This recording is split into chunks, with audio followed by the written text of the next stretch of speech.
पारिवारिक और सामाजिक कहानियों के चैनल में आपका स्वागत है। आज सुनिए हिंदी साहित्य की ख्याति प्राप्त लेखिका सुषमा मुनींद्र जी की लिखी हुई कहानी क्या हो गया तुम्हारी गैरत को। तो शुरू करें कहानी।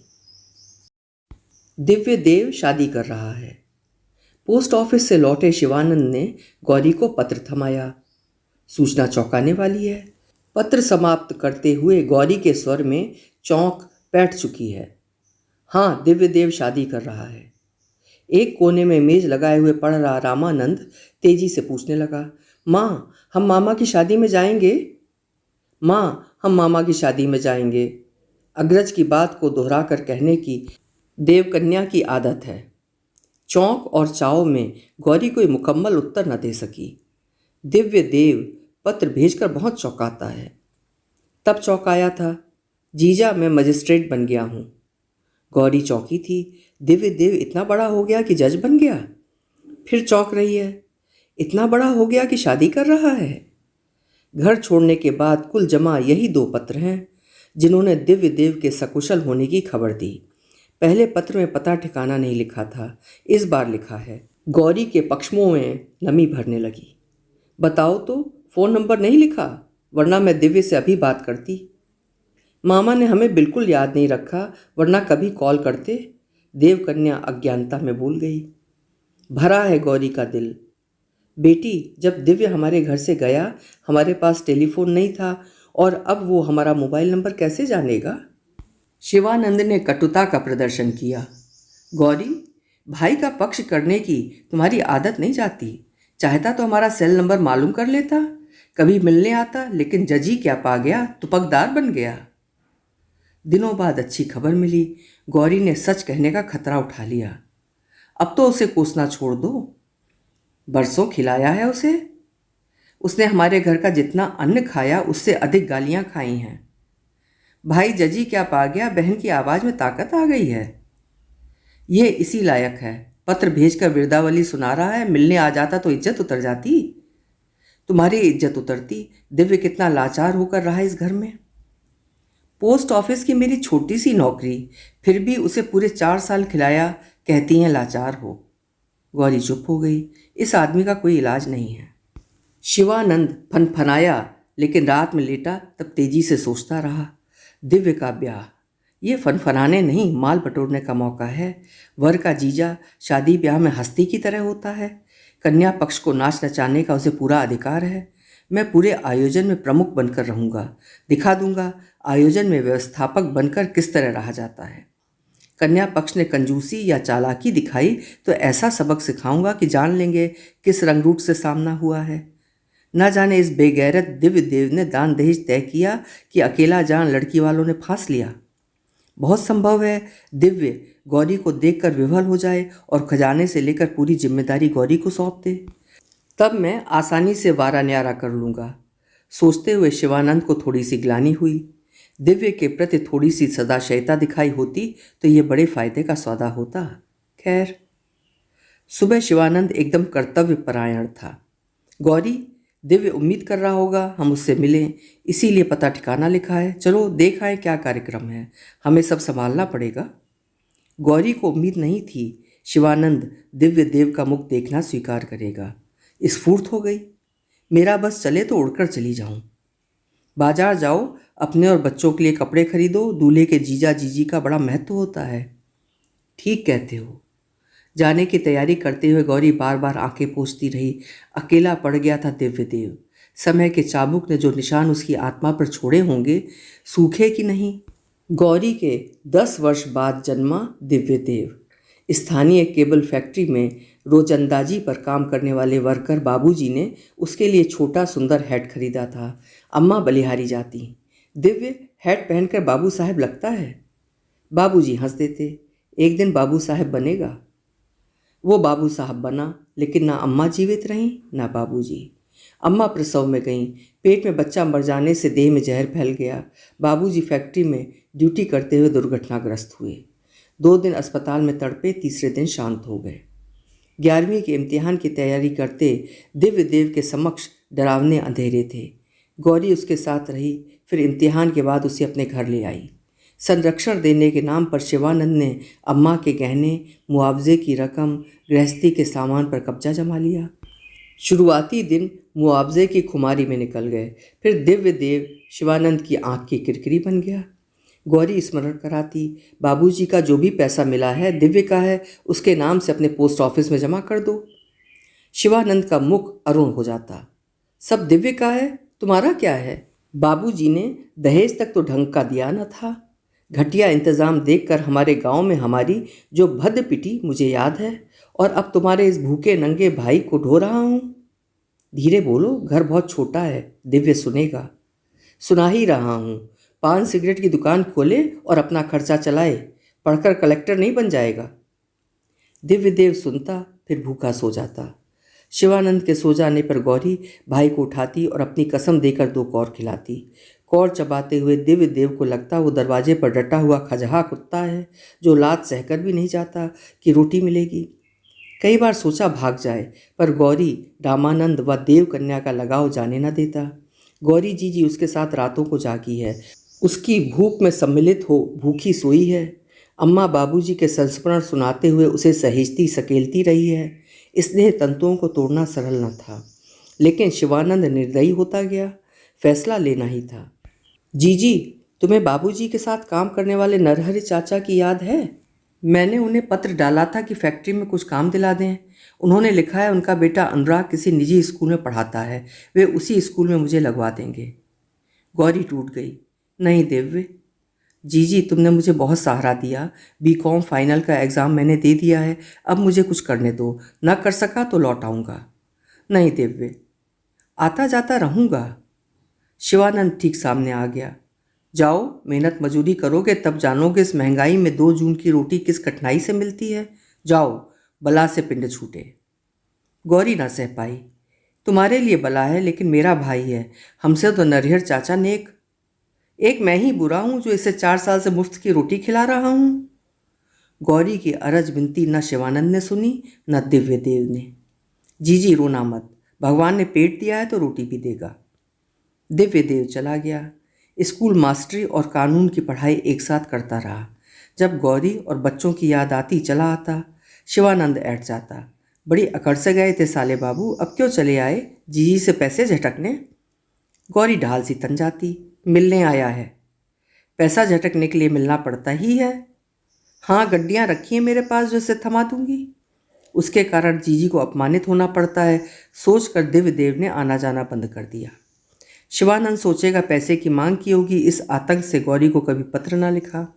उसके अच्छे भविष्य के लिए गौरी प्रार्थना करती रही और वो बहन की प्रार्थना को सफल करने के लिए मेहनत करता रहा। बरसों बाद अपने मजिस्ट्रेट बनने की सूचना मात्र भेजी थी और अब विवाह की खबर। तैयारी पूरी कर गौरी ने साहस जुटाकर शिवानंद से अर्ज की, अम्मा के गहने बैंक लॉकर से निकाल लाओ, वे दिव्य के हैं, मैं उसे सौंप दूं। शिवानंद की कर्तव्य परायणता को झटका लगा। गहने की बात ना करना, उस बेगैरत को जो 4 साल पाला उसका हर्जाना कौन भरेगा? तुम्हारा बाप। तुमने दिमाग खराब कर दिया, अब मैं कहीं नहीं जाऊंगा। धमकियां देता रहा है शिवानंद। टूटती रही है गौरी। विवाद कर भाई के घर जाने का अवसर नहीं छोड़ना चाहती। सुनो ना, बहू को कुछ मुंह दिखाई में तो कुछ तो ऐसी बात करो ना। शिवानंद पुनः कर्तव्य परायणता पर आ गया। मैं आज ही अंगूठी खरीद लाता हूँ, दे देना। छोटी तहसील की सिविल लाइन का ये F6 मकान। आउटर गेट पर नाम पट्टिका देखकर परमानंद और देव कन्या लगभग एक साथ बोले, दिव्य देव त्रिपाठी। दुर्लभ अनुभूत में गौरी, हाँ हाँ, अब मामा के साथ खूब बैठक लगाना। शिवानंद डोरबेल बजाने का उपक्रम कर रहा था कि चहल पहल सुन दिव्य देव बाहरी छोटे बरामदे में निकल आया। दिव्य देव को उम्मीद नहीं थी कि क्रोध त्याग कर जिया जी चले आएंगे, लेकिन रविवार की ये सुबह बड़ी सुहानी बनकर आई है। वो मानव युग के बाद जीजी और बच्चों को देख रहा था। जीजी। दिव्य देव गौरी की तरफ बढ़ा, लेकिन शिवानंद ने किसी सरूर में उसे अपनी ओर खींच लिया। दिव्य, मुझे छूत का रोग है जो मुझसे गले नहीं मिलोगे। ओधा लेकर भी दिव्य देव शिवानंद के भय से मुक्त नहीं हुआ था, अतः उसकी समीपता उसे असहज कर रही थी। गौरी भाई को देखती रही। देह के भराव, रहन सहन, पद की गरिमा ने इसे कितना खूबसूरत बना दिया है। शिवानंद से छूटकर दिव्य देव ने गौरी को कंधे से थाम लिया। ऐसे क्या देख रही हो जीजी? अपने भाई को देख रही हूँ। तुम्हारा स्नेह और प्रार्थना है जीजी, कहते हुए दिव्य देव ने परमानंद और देव कन्या को भी समेट लिया। ये दोनों कितने लंबे हो गए हैं। और मामा तुम तो एकदम फिल्मी लगने लगे हो। देव कन्या के कॉम्प्लीमेंट पर दिव्य देव खुलकर हंसा। गौरी देखती रही। दिन हुए उसे इस तरह हंसते हुए नहीं देखा था। दोपहर का भोजन समाप्त कर सबने बैठक जमा ली। गौरी को बड़ा उत्साह है। लड़की कहाँ की है और कैसी है दिव्य? शिवानंद को माली हालत की जानकारी चाहिए, लेकिन इस गौरी को लड़की के रूप रंग की बेचैनी है। मजाक उड़ाता हुआ बोला, लड़की इसी जमीन की होगी और उसके 2 आंखें 2 कान 1 मुंह होगा। हाँ तो साले बाबू, तुमने दान दहेज तय किया कि लड़की वालों ने अकेला जान मुफ्त में फंसा लिया? जिया जी मुफ्त ही समझें। पहले जैसी स्थिति होती तो शिवानंद ये सुनकर धीरज न धरता, पर इस वक्त उसने शांति बहाल रखी। तभी कहते हैं शादी संबंध बड़ों को तय करने दो, पर तुमने कुछ बताना जरूरी ना समझा। तुम जज हो, मामूली आदमी नहीं। मैं आ गया हूँ, लड़की वालों से साफ बात करूँगा। हमें 50 लाख की शादी चाहिए, वीआईपी इंतज़ाम चाहिए। दिव्य, मैं तुम्हारा मान बिल्कुल कम नहीं होने दूंगा। लड़की कहाँ की है? लोकल है। तो कल ही उसके पिता को बुलाओ, मैं सब तय कर लूँगा। तय नहीं करना है, ये तय की गई शादी नहीं है। लव मैरिज है? नहीं, लव नहीं है, अरेंज नहीं है, तो ये असुर विवाह है। आदर्श विवाह गायत्री मंदिर में होगा, भोज में कुछ ऑफिसर्स रहेंगे, बस। इतना विस्फोटक रहस्योद्घाटन? बड़ी राशि पर हाथ साफ करने का इरादा है, जबकि कौड़ी मिलने के आसार नहीं दिख रहे हैं।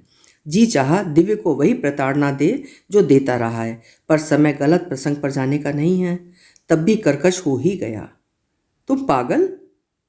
जीजा जी, आप नाराज होंगे, इसीलिए मैंने पत्र में स्पष्ट कुछ नहीं बताया। शिवानंद कुछ क्षण मुंह फाड़े रहा, फिर बोला, मुझे नहीं बताया, पर समाज को क्या क्या नहीं बताओगे? चोरों की तरह शादी करो तो लोग सोचते हैं कुछ घपला है। जात कुल गोत्र कुछ तो बताओ। दलित है। शिवानंद ने इस तरह आंखें सिकोड़ी मानो तुच्छ वस्तु देख ली हो। और हम उच्च कुलीन ब्राह्मण? स्थिति की गंभीरता जांच गौरी ने शिवानंद को उत्तेजित होने से रोका। आते ही ये क्या ले बैठे? चुप! बड़े गुण गाती थी इसके, अब करतूत देख लो। दिव्य देव ने शिवानंद को निहारा, फिर गौरी से कहने लगा, करतूत जैसी बात नहीं है जीजी। ललिता सामूहिक बलात्कार की शिकार लड़की है। न्यायिक विचारण के लिए मामला मेरी अदालत में आया था। मैंने केस अतिरिक्त जिला व सत्र न्यायाधीश को कमिट कर दिया। रेप केस के सेशन ट्रायल का अधिकार मजिस्ट्रेट को नहीं होता है, लेकिन मैं ललिता को भूल ना सका। उसने बड़ी हिम्मत दिखाई, वरना लोग बदनामी के डर से चुप बैठ जाते हैं। ऐसी लड़की का हाथ कौन थामेगा, सोचकर मैंने उसे अपनाने का फैसला कर लिया। शिवानंद बाबू को लगातार झटके लग रहे थे। तो तुम स्वामी दयानंद सरस्वती बनने चले हो? लोग थू थू करेंगे, सिद्धांत भूल जाओगे। मेरे विभाग में जिसने सुना, मेरा साहस बढ़ाया, क्योंकि विभाग वालों की सामाजिक पारिवारिक स्थिति में फर्क नहीं आना है। पर मैं बाल बच्चे वाला हूँ। शादी संबंध में लोग मामा पक्ष की जानकारी मांगते हैं। उन्हें तुम्हारी विरदावली सुना दूंगा। जीजा जी, अच्छी बातें सिर्फ किताबों में छपेंगी, लोग अमल नहीं करेंगे तो समाज नहीं बदलेगा। मुझे समाज की नहीं तुम्हारी फिक्र है। छोड़ो बेवकूफ़ी, तुम्हारी ऐसी शानदार शादी कराऊंगा कि लोग देखते रह जाएंगे। दिव्य देव ने कुछ न कह सिर झुका लिया। कुछ देर की चुप्पी, फिर शिवानंद फूटा, गौरी, मैं इस म्लेच्छ के घर में 1 मिनट नहीं रुकूंगा। लड़की दलित और बलात्कार की शिकार, इस म्लेच्छ के घर का पानी पी लो तो पाप लगे। ये शादी तोड़े या हमसे नाता तोड़े। गौरी पता नहीं किस भाव से बोल गई, थोड़ा समझने दो। दिव्य देव ने गौरी को आशा से देखा। जीजी, जब मैं तुम्हारे घर से गया, फीस के लिए परेशान रहता था। सोचता था धनवान लोग पेट्रोल, शराब, क्लब, फैशन में हजारों रुपया फूकते हैं। यदि थोड़ा सा गरीब छात्रों की पढ़ाई में लगाते हैं तो गरीबों का कल्याण हो। तब निरंजन चाचा के बेटे अनुराग ने एक बात कही थी, वो मुझे आज भी याद है। उसने कहा था, दिव्य, तुम इस समय परेशान हो इसलिए मानवीय होकर सोच रहे हो। जब कुछ बन जाओगे तब सुख सुविधाओं के बीच तुम्हें ख्याल तक नहीं आएगा। मैंने सोचा ये किसी को मदद करने का एक मौका है। गौरी उफनते फनफनाते पति को देखती है, कातर हुआ है भाई को देखती है और घबराए हुए दोनों बच्चों को देखती है। जानती है शिवानंद अंगार बन जाएगा, लेकिन उसने सही को सही कहने का साहस किया। दिव्य, तुमने बिल्कुल ठीक फैसला लिया है। अब शिवानंद नहीं ठहरेगा। तेजी से उठा और कमर से थोड़ा नीचे खिसक आई पतलून को ऊपर खींचा। तुम दोनों आशीर्वाद पर बहुत बोल लिए। गौरी चलो, ये बेगैरत हमारे लिए मर गया। जीजा जी। चुप। समझ गई गौरी अब रुकना ना होगा। पर्स से अंगूठी की डिबिया निकाली। दिव्य, मेरा आशीर्वाद समझकर ललिता को दे देना। गौरी हद दर्जे की बेवकूफ़ है, शिवानंद चीखा। सपोले को दूध पिलाओ, लेकिन वो जहर ही उगलता है। सालों तक इस बेगैरत ने मुफ्त की रोटी हजम की, अब अंगूठी हजम करेगा। इसमें गैरत होगी तो अंगूठी नहीं लेगा। गौरी का चेहरा जिस तरह का हो रहा था, आशंका थी रोएगी, लेकिन उसने खुद को मजबूत किया। ये अंगूठी अब ललिता की है, इसमें गैरत नहीं है। और तुम्हारी गैरत को क्या हो गया है? इसे साथ रखने के बहाने हमने, बल्कि तुमने अम्मा के गहने हड़पे, मुआवजा का पैसा हड़पा, गृहस्थी हड़पी, फिर इसे घर से बेदखल कर दिया। सचमुच मैंने तुम जैसा बेगैरत आदमी नहीं देखा। शिवानंद को विश्वास नहीं। ये तो तर्जनी देखकर डर जाती थी। भाई, जजी क्या पा गया, इसकी जबान तेज हो गई। वो संघात देने के इरादे से गौरी की ओर झपटा। ये मजाल। गौरी शिवानंद की तर्जनी से डर जाती थी कि भाई को शरण मिलती रहे। नहीं मिली तो अब तर्जनी से क्या डरना। तर्जनी तान कर बोली, मेरी मजाल को न परखना। इसी बीच दिव्य डिबिया गौरी की हथेली पर रख चुका था। शिवानंद को धमकाकर गौरी दिव्य देव से बोली, दिव्य, तुम्हें मेरी कसम, अंगूठी लौटाओगे तो समझना मैं मर गई। ठीक इसी क्षण जीवन भर की भड़ास, कड़वाहट, दंद, छटपटाहट, विवशता, धैर्य बांध सा फूट गया। हिलक कर रोती गौरी शिवानंद के पीछे चल दी। दिव्य देव शिवानंद और बच्चों के पीछे घिसटती चली जा रही जीजी को तब तक देखता रहा जब तक वो क्षितिज में बिला न गई।